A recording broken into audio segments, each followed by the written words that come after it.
Welcome to Community Church Unitarian Universalist. It's a joy to be with you this morning. I'm your worship associate, Michelle Firestone. Community Church is a progressive, open-minded, and inclusive religious community. We welcome all who are on a spiritual search for truth and meaning. Ours is a faith in action as we do the work of social justice and elevate compassion in our quest to live ethically, recognizing the inherent worth and dignity of every being. Please look to your weekly email for announcements. We are delighted to welcome back into our pulpit this morning Alicia Cooke, one of our own members.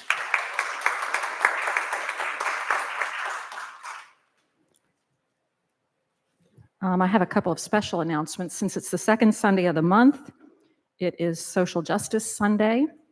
We have a couple of things going on. We have our second Sunday collection, which I'll talk about later, but we have a lunch and film after the service, immediately after the service in the fellowship hall. Today's film is Famous Last Words with Jane Goodall. If you haven't seen it, it's really amazing. And it's a very cool concept that you'll learn about. It's just an hour long, and we've got some soup and bread and snacks for lunch. You're welcome to make a donation, but you don't have to. Also, Deborah asked me to make an announcement, in 2 weeks, whatever Sunday that is after church. The 23rd after church. We will be having a T&O based meeting. Everybody is welcome, but we would especially like the people who were at the September 18th event at Xavier to attend. It's going to be like the house meeting that we did here last year, and I can talk to you about it more, but you can also see about it in the newsletter. Okay, we would like to welcome any new and returning visitors today. We hope you'll stay afterwards, but don't feel pressured to. In the spirit of fellowship, please turn to your neighbors, especially those you may not know well, and just say hello.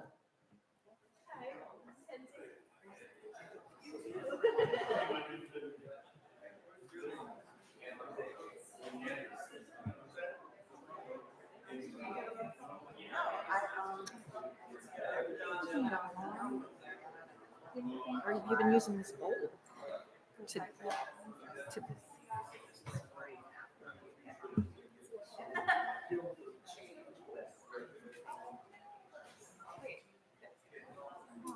No, have you been using it on here? Oh, okay, that's fine. We had that. Okay.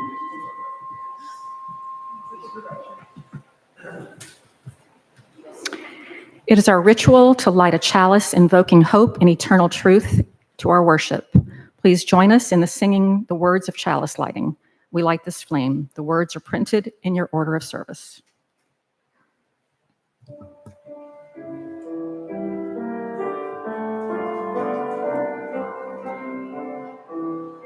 Light this flame to offer the light of truth and knowledge and the Lord for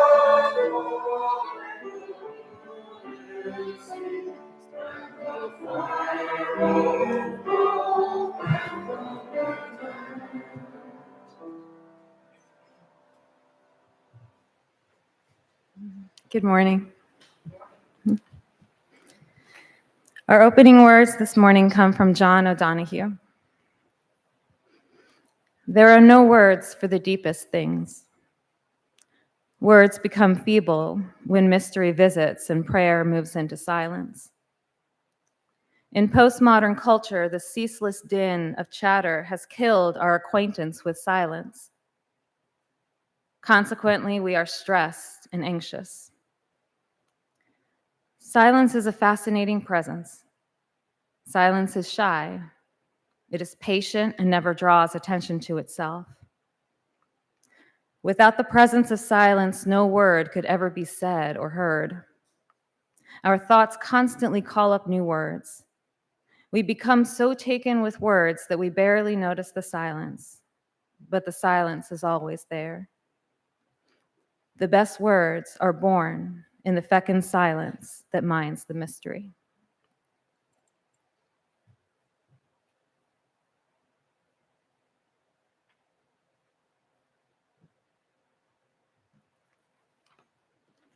And now let's sing the children out, wherever they may be, the children of the world.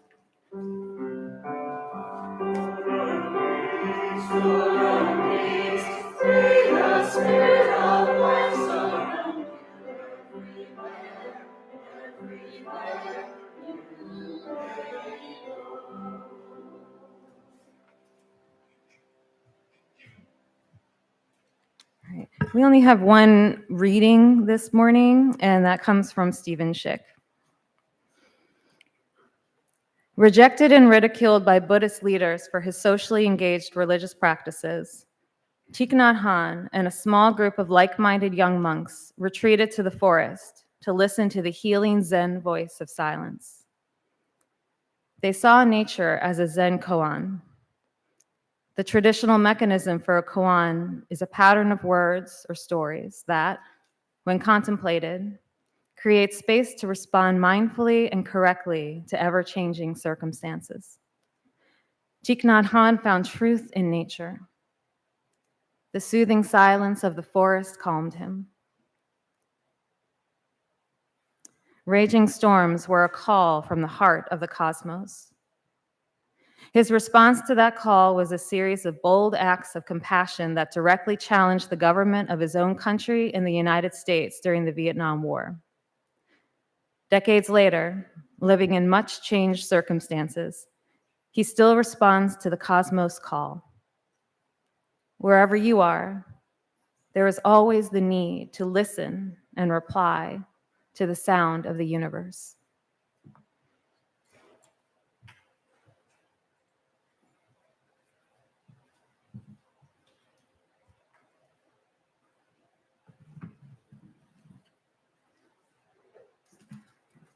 Now is our sacred time of joys and sorrows. If you are online, you may write your joys and sorrows in the comments section to be read aloud. And in person, you may write them on one of the cards being passed out by our greeters.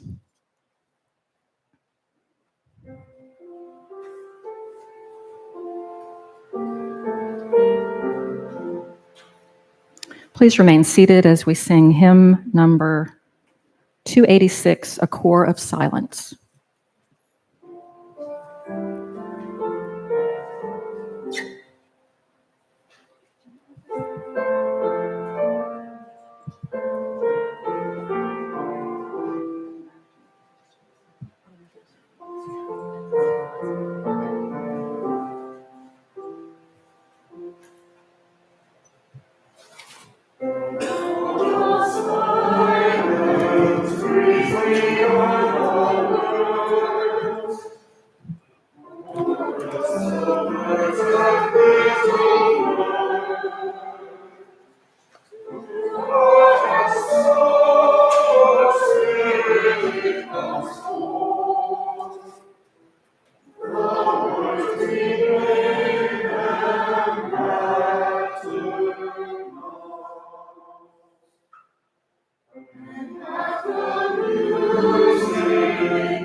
from Linda and Walt. Our dear friend has a third cancer. So sorry.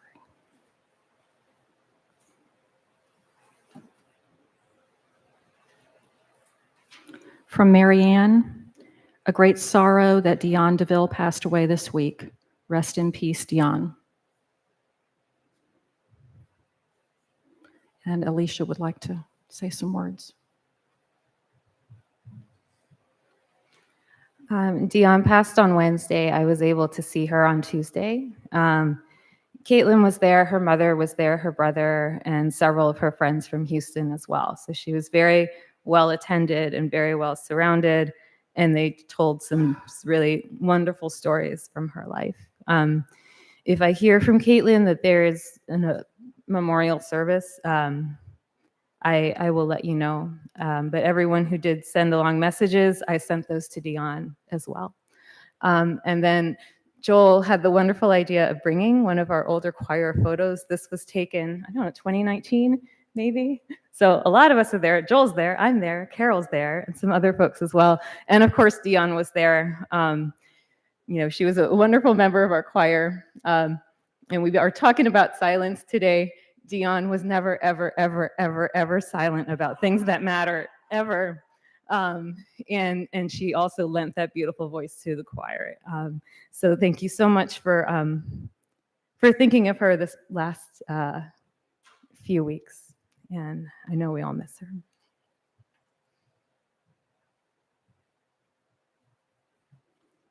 And we'll light 2 more candles, one for the joys still bubbling up, too new to share, and one for the sorrows that we cannot yet put into words.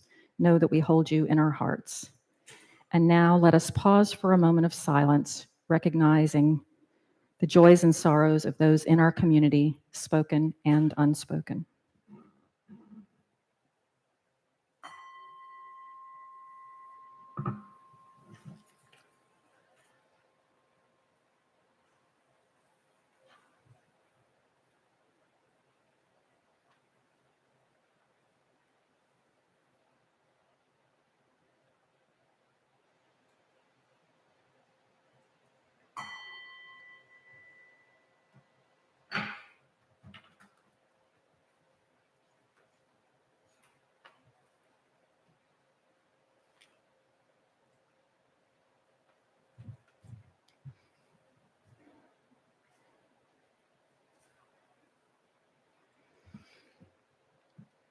So if you ever find yourself in Minneapolis, Minnesota, you can stop by the Orefield Laboratories and visit a room which is widely billed as the quietest place on earth. The background noise of the room is measured in negative decibels, which I don't know if any of us knew that was a thing, but apparently it means below the threshold for human hearing. And with the background noise gone, you'd think you would hear nothing. But in fact, visitors to the room hear the blinking of their own eyes and the beating of their own hearts. And the room has an eerie power over its visitors, and people report disorientation and barely being able to stand. In fact, the longest anyone has ever been able to stay in the room is just 45 minutes. There's probably no more intimate way to connect with yourself than being immersed in the beating of your own heart. And for some, to be left entirely to that sense of self with no help of escape is probably akin to torture. I've been thinking a lot about silence lately, both the literal and the metaphorical. The literal is often in short supply, especially in a city as dynamic and alive as ours. The metaphorical, however, sometimes seems like it's everywhere.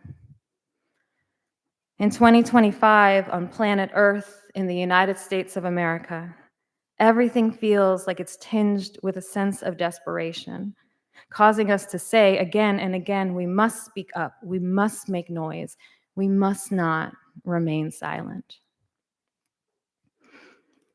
And I've been thinking too about whether literal silence, or the lack thereof, is connected to metaphorical silence.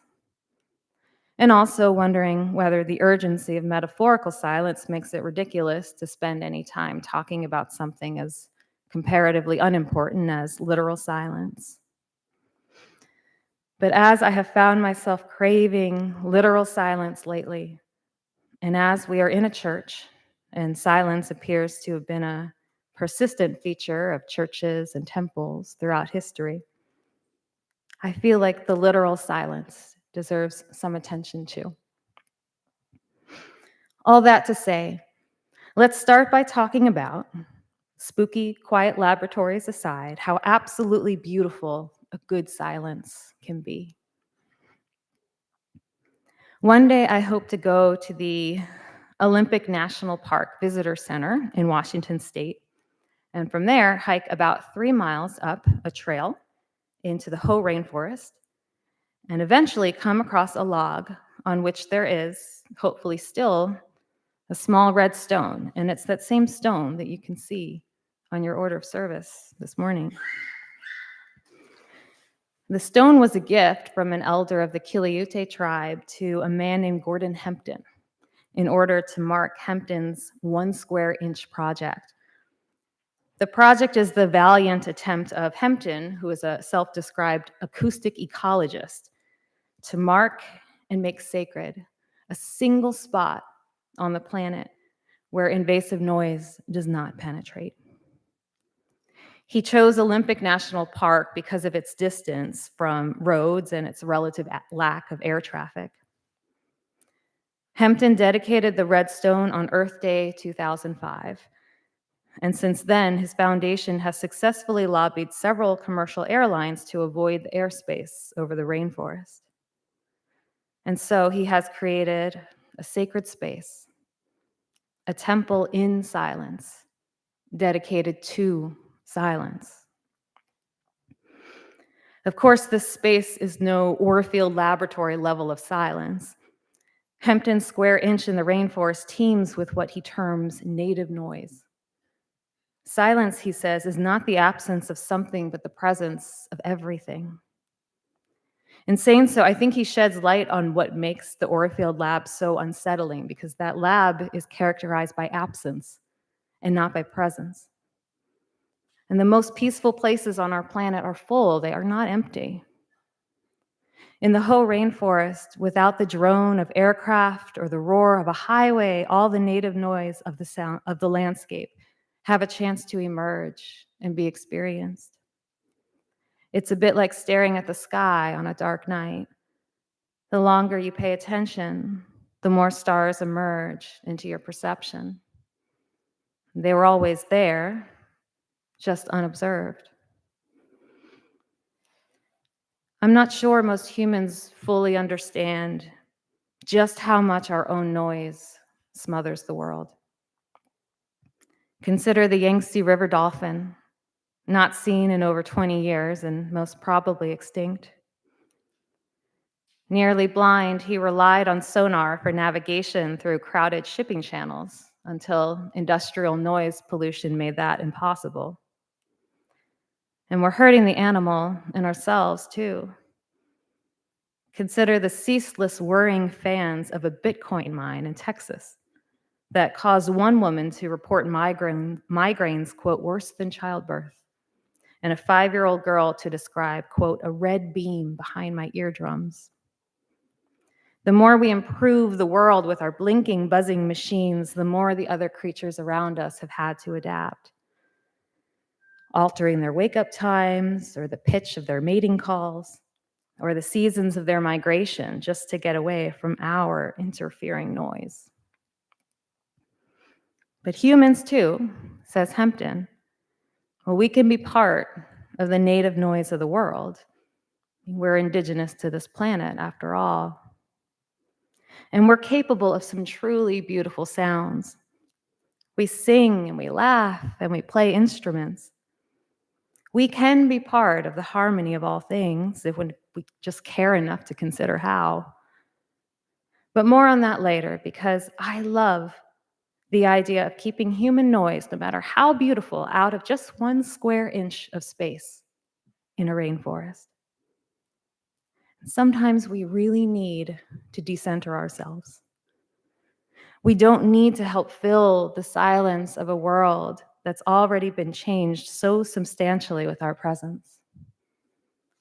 Sometimes we can just listen and see what emerges.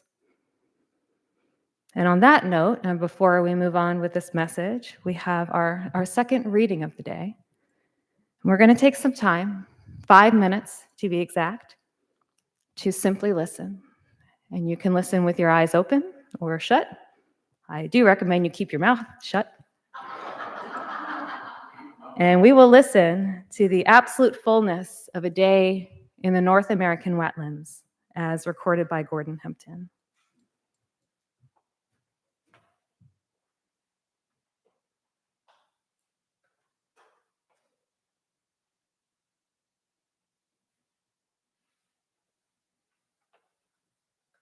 Do I need a projector on for this? Yes.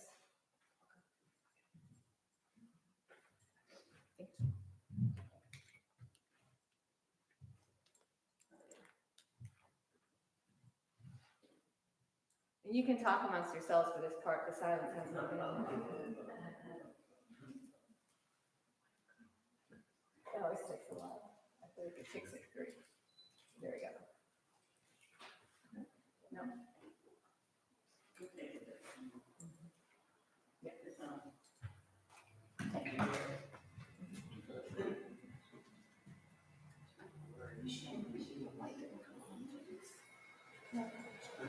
Oh, no.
There ends the reading. Sometimes we can just listen and see what emerges. And what is true for the temple in the rainforest or in the wetlands is true for other temples as well. Temples and churches and other religious spaces serve many functions, but I think one of the key functions is as a place for silence.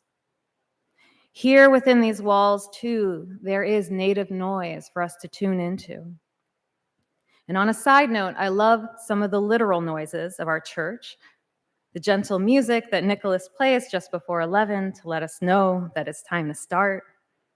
And when Esther would sit right here, she would never be able to hear the speaker. So she would say, "I can't hear anything. You have to speak up."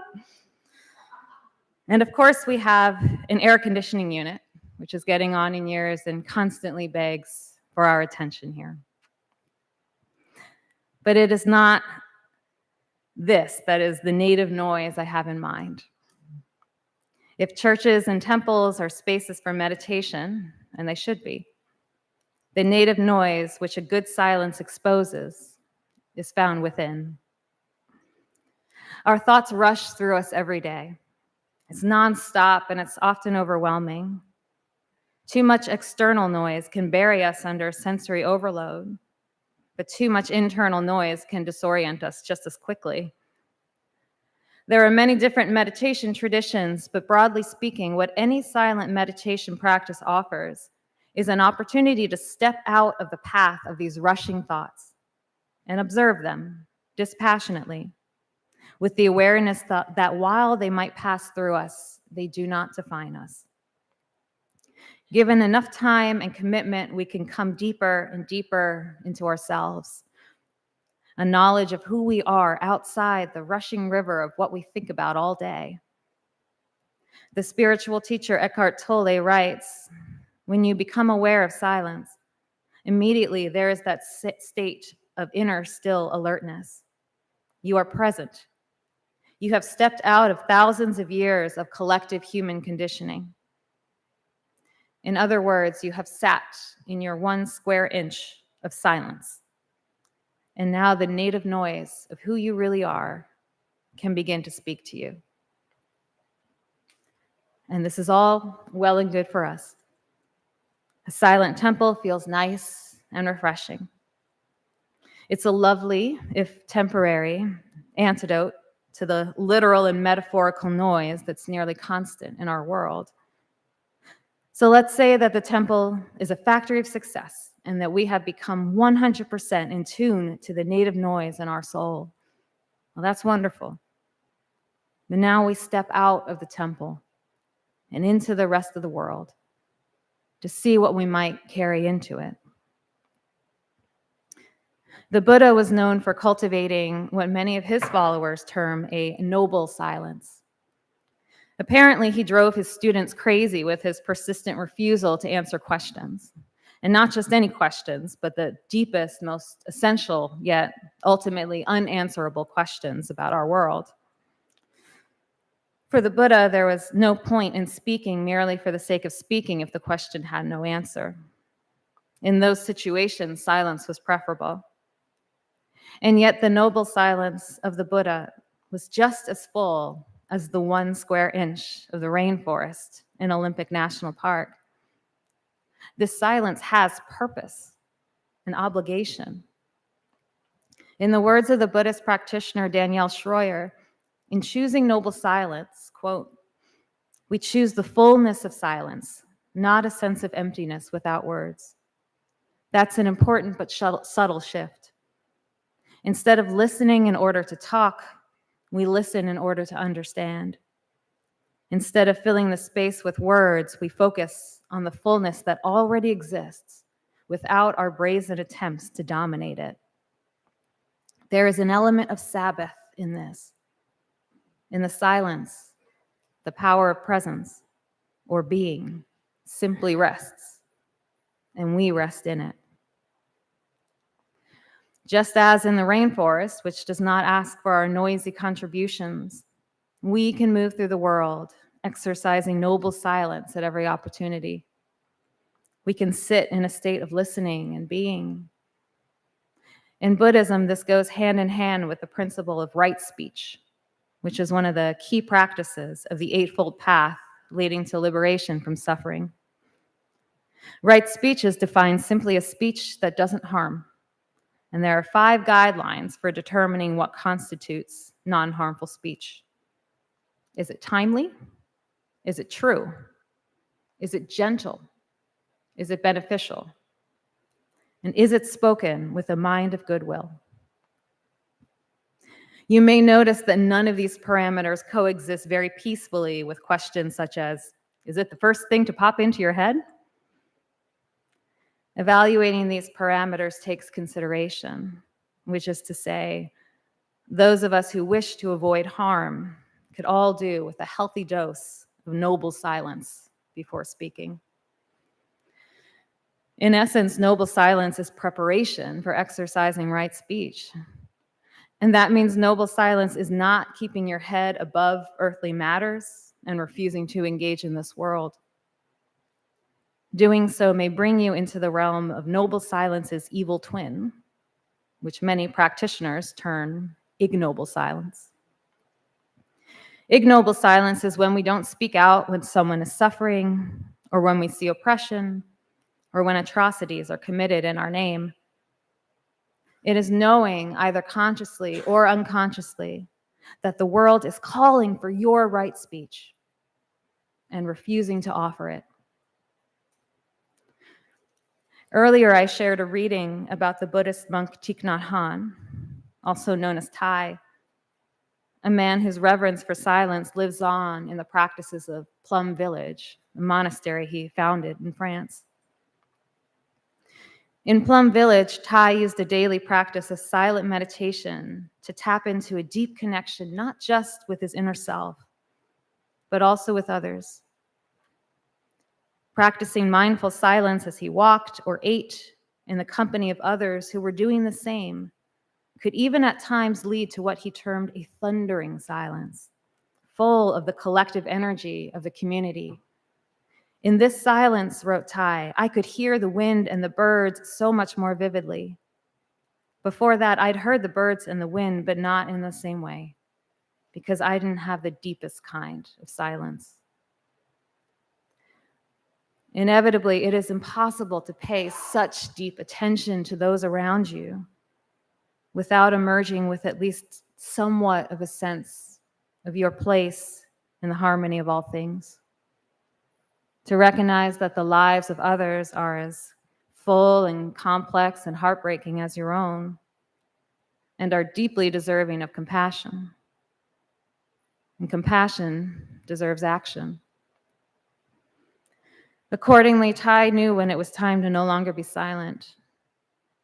In 1964, amid the violence of the Vietnam War, he wrote, "Here in the presence of the undisturbed stars, in the invisible presence of all people still alive on earth, let me raise my voice to denounce this dreadful war, this murder of brothers by brothers. Whoever is listening, be my witness. I cannot accept this war. I never could, I never will. I must say this 1,000 times before I am killed." Thai emerged as one of the most prominent opponents of the war, even as he refused to take sides. Instead, he lodged his support firmly with the peasant class on both sides, and with all those who were committed to a nonviolent resolution of the war. For Thai, noble silence begets deep listening, and deep listening begets compassion. Compassion begets action. The Costa Rican diplomat, Cristiana Figueres, specifically referenced Thai's teachings on deep listening as the reason for her success leading negotiations in the Paris Climate Accords in 2015. When faced with 195 countries, all with different and sometimes mutually exclusive priorities, Figueres used her own power of silence to take in, countless stories of suffering and urgency, listening deeply for the common ground that could ultimately emerge, independent of her own biases or priorities. It's no exaggeration to say that deep silence can change the world. Our world today, certainly our politics today, demand our attention. Every headline demands a response, and it very often feels like there is a big glowing red timer above each demand for our attention and our response. There's sides to be taken and opinions to be formed and voices to be raised. We must not remain silent. But you, small, soft creature that you are, in an infinitely timeless universe, and you who have definitely not been personally charged with the salvation of all mankind, I promise you have time to stop and to listen deeply. You have time to take in the native noise around you and to decide with full awareness of your place in things how you will now contribute to this moment. We often say that we are defined by our words and our deeds, and I suppose that is true. But our words and deeds themselves are defined by the moments of silence in between them, moments that are full and nourishing if used correctly. We take these moments of silence in the knowledge and preparation that when it counts, we will certainly not be silent.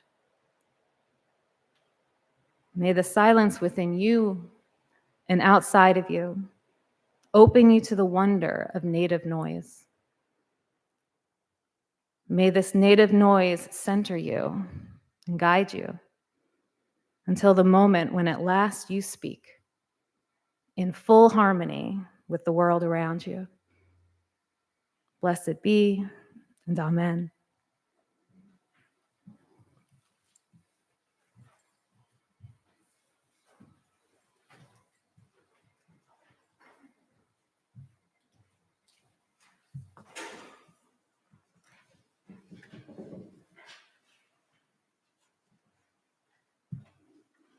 I feel like I don't want to say anything.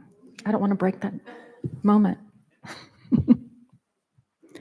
Community Church Unitarian Universalist is a self-sustaining congregation. Members and friends' generosity help us do the sacred work of bringing justice, spirituality, and compassion to our community and beyond. You can give online, by text, or in person this morning. See the information on the back of your order of service. Please remain seated. Oh, I'm sorry. It's our second Sunday collection today. Our second Sunday collection is for the Humane Society of Louisiana. The Humane Society of Louisiana is an organization, it's a statewide organization, and they do amazing work in this state. They work for not only protecting people's pets and stray animals, but also farm animals and wild animals. They are trying to working very hard right now to get more shelters in rural areas where there's a huge problem of homeless animals, often neglected and abused animals. So that's our collection. Please remain seated for our offertory hymn, number 352, Find a Stillness.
Our benediction comes from Bill Hamilton Hallway.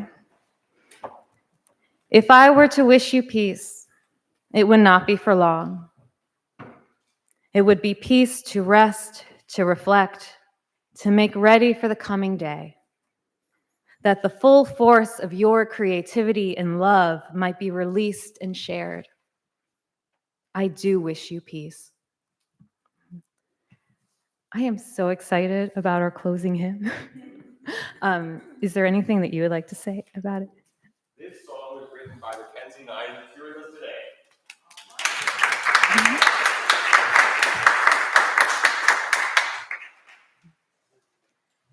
The words are in your order of service. You will rise in body and spirit for our closing hymn.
That's amazing. Thank you for sharing that song with us. Thank you for having me. Yeah. Please join me in the words for extinguishing the chalice in your order of service.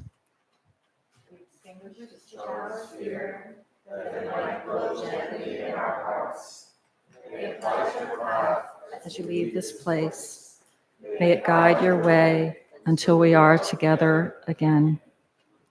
And please stay afterwards for refreshments, soup, and film.